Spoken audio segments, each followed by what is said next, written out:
Bonjour à tous, merci de nous rejoindre. Nous recevons aujourd'hui, quelques jours après des élections européennes déterminantes pour l'avenir de l'Europe, la commissaire européenne chargée du rattrapage des régions les plus reculées et en difficulté, la portugaise Elisa Ferreira. Bonjour. Bonjour. Merci beaucoup d'avoir accepté notre invitation. Alors, le budget alloué à la politique régionale s'élève à 390 milliards d'euros sur la période 2021-2027. C'est en fait la deuxième enveloppe après la politique agricole commune. Pourquoi pensez-vous, Madame Ferreira, qu'il est important de maintenir ces fonds? On a pu voir dans les urnes lors des dernières élections européennes que l'extrême droite avait fait de bons scores dans les régions les moins industrialisées et les plus pauvres. Comment vous l'expliquez?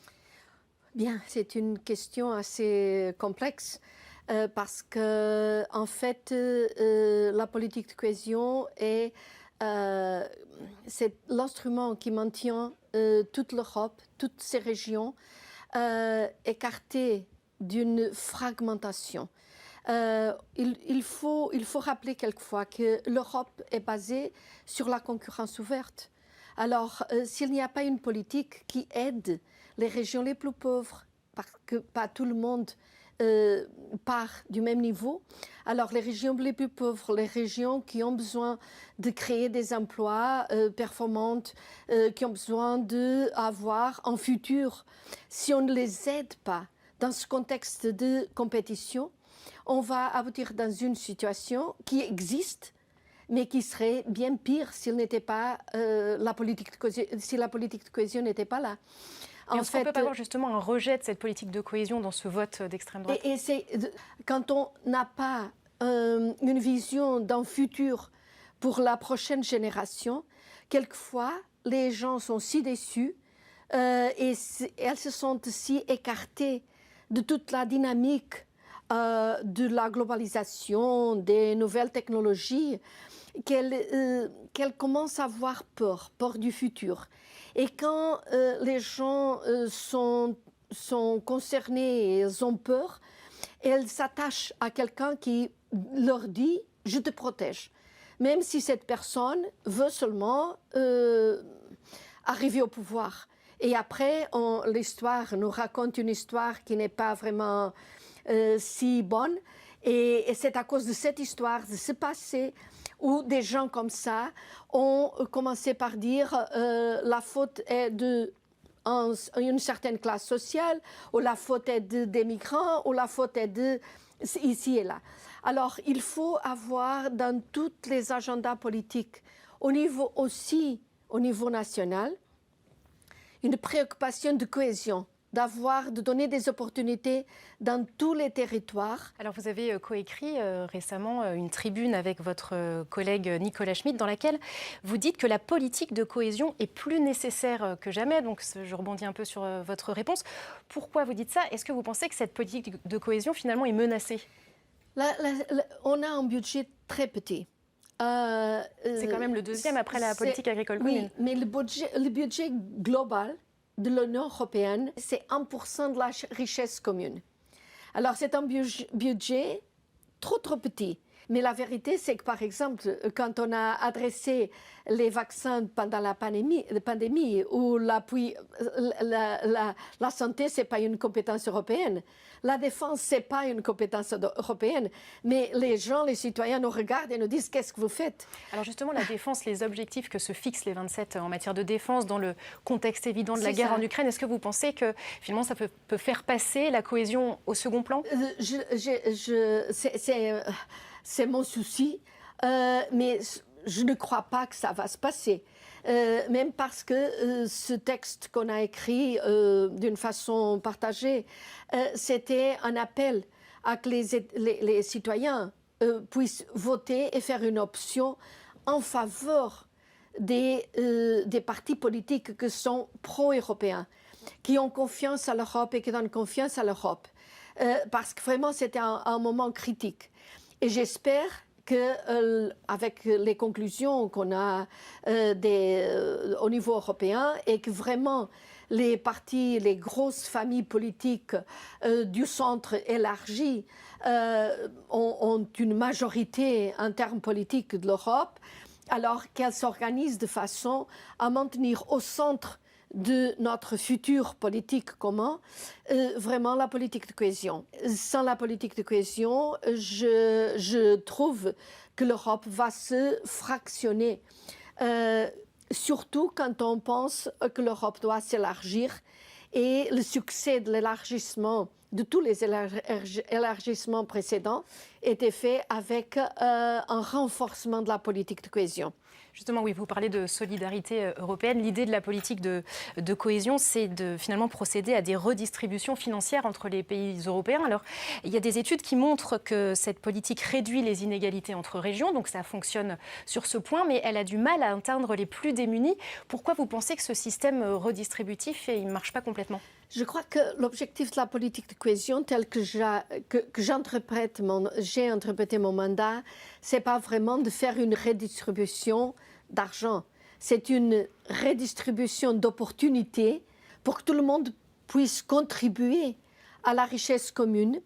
Et bien sûr, pour ça, il faut avoir de l'argent. Alors, l'argent, ce n'est pas un but en si même, c'est une condition pour que le rattrapage, l'accélération de la croissance puisse se faire, même quand les États membres, même quand les régions, au départ, n'ont pas les moyens nécessaires pour le faire. Et c'est ça qu'on voit partout en Europe. Si vous regardez la richesse par habitant, quand on a fait l'élargissement, le niveau moyen pour ces pays-là était de 50% de la moyenne européenne. Alors, ils avaient la moitié de la richesse par habitant. Maintenant, avec la politique de cohésion, ils ont un niveau per capita de 80%. Alors, c'est une croissance incroyable.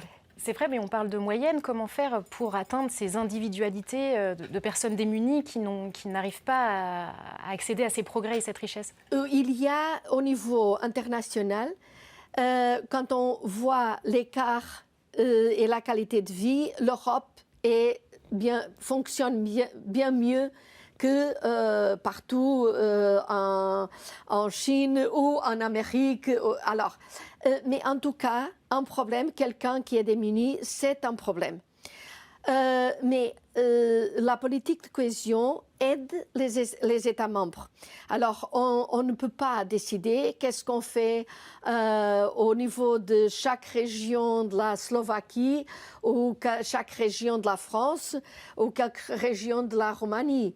Alors, on dépend des propositions qui nous sont faites dans un contexte qui est un contexte qui essaye de mettre en pratique les principes fondamentaux de l'Union européenne et de cet appui et de cette solidarité. On refinance, on appuie, mais c'est en partenariat. Alors, ce que vous dites, c'est bien sûr, il y aura toujours partout des gens qui sont démunis. Mais le travail qui a été fait avec les fonds européens de création d'emplois, de formation des gens, d'éducation, d'accès à la santé, c'est reconnu partout. Quelquefois, l'Europe s'est accusée de tout ce qui ne marche pas et les choses qui marchent et marchent assez bien, d'habitude ou très souvent, elles tombent sur les responsabilités des agents locaux, mais en fait, la visibilité est nécessaire. Alors justement, pour rendre ça plus visible, je voudrais qu'on cherche maintenant à comprendre les effets concrets de cette politique sur le terrain. Je vous propose de regarder ce reportage de nos deux journalistes, Luc Brown et Johan Baudin, qui ont sillonné l'Europe tout au long de l'année, de l'Estonie à l'Espagne, de la Pologne à la France. Voyons comment la politique de cohésion est le lieu où les principales priorités de l'Union européenne, comme la transition verte et la lutte contre la pauvreté, sont mises en œuvre dans la vie quotidienne des citoyens européens. Regardez. Dans une Europe où le doute s'installe sur sa propre cohésion, les 27 sont dotés d'un puissant instrument financier, levier d'une politique qui vise à lutter contre les inégalités. La politique de cohésion est le deuxième budget de l'UE. Une ambition, réduire les disparités. Voyage en Roumanie, Pologne, Estonie, Espagne, France. À la rencontre de ceux qui se battent contre la pauvreté, réduisent la fracture numérique et œuvrent pour une transition verte. Je veux dire, sans cet argent, je n'allais pas ouvrir une entreprise comme celle-là. Ici, avant, il n'y avait que des mauvaises herbes. Nistor a travaillé en France pendant des années. Il est de retour en Roumanie pour lancer sa petite PME, une usine de jus de fruits, grâce à un coup de pouce du Fonds social européen de 25 000 €. Créer des emplois pour lutter contre l'exode rural dans les régions les plus pauvres, mais aussi dans les métropoles les plus riches pour réinsérer les oubliés. Julio, il est entré en formation au plombier du numérique pour être technicien data center. Rudy, qui est parti en formation dans les espaces verts. Voilà, bravo à tous. Ce chantier d'insertion près de Paris est membre d'un réseau qui, en 30 ans, a aidé près de 20 000 personnes en grande exclusion en France à retrouver le chemin de l'emploi. L'Europe aide aujourd'hui pour mieux vous accompagner. L'aide aux plus démunis pour plus de 12 millions de personnes à travers l'UE, c'est le recours aux banques alimentaires au quotidien pour subvenir à leurs besoins. Ici, en Espagne comme ailleurs, le soutien européen représente un repas sur 4. En Espagne, les plus fragiles, ce sont aussi les migrants. L'UE aide à l'intégration de ces mineurs non accompagnés dans les communautés locales et dans les zones reculées et transfrontalières au maintien des soins de proximité, comme dans cet hôpital des Pyrénées. Des réfugiés, l'Europe a dû en accueillir des millions après l'invasion de l'Ukraine, comme ici en Pologne. L'UE a décidé d'allouer 17 milliards d'euros des fonds de cohésion pour soutenir des projets de logement, santé ou éducation. Autant d'initiatives qui doivent aussi être en accord avec l'autre objectif de la Commission européenne, le pacte vert pour atteindre la neutralité carbone d'ici 2050. La transition en Estonie, c'est la fin de l'exploitation des schistes bitumineux et 18 millions pour proposer aux mineurs une reconversion dans des usines de batteries électriques. Il est important que nous présentions très rapidement aux travailleurs, aux gens, aux citoyens, une perspective qui apporte une solution immédiate à leurs problèmes. Même dynamique en Pologne, ces employés des centrales à charbon sont devenus installateurs de panneaux photovoltaïques, une transition financée par l'UE qui préserve l'emploi.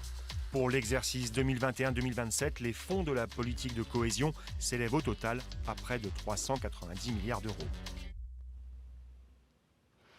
Alors on a vu, Elisa Ferreira, que les objectifs écologiques sont très importants dans la politique de cohésion. On sait aussi que ces derniers mois, ces dernières semaines, le Green Deal a engendré beaucoup de protestations, notamment dans le monde agricole. Est-ce qu'on pourrait voir dans les prochaines années ces objectifs écologiques revus à la baisse ? Oui, non, je ne crois pas. Je crois qu'on a besoin maintenant d'adapter ce qu'on a décidé aux circonstances spécifiques de chaque région. Ce que vous avez vu, c'était vraiment un exemple de donner aux gens la capacité de partager les bénéfices du Green Deal. Alors, ce que j'ai visité, plus de 90 régions de tous les pays de l'Europe, et je n'inclus pas le pays que je connais le mieux.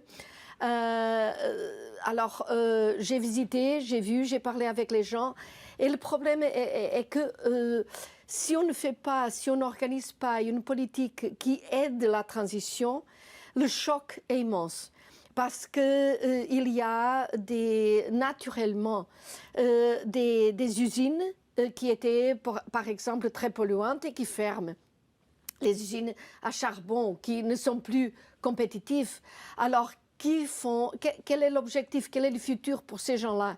Alors, et avec les instruments qu'on cofinancie et qui ont co-travail avec les acteurs du niveau régional et local et national, bien sûr, on donne de la formation, on appuie l'investissement alternatif. Et maintenant, il y a pas mal d'autres industries, autres activités qui leur donnent un futur.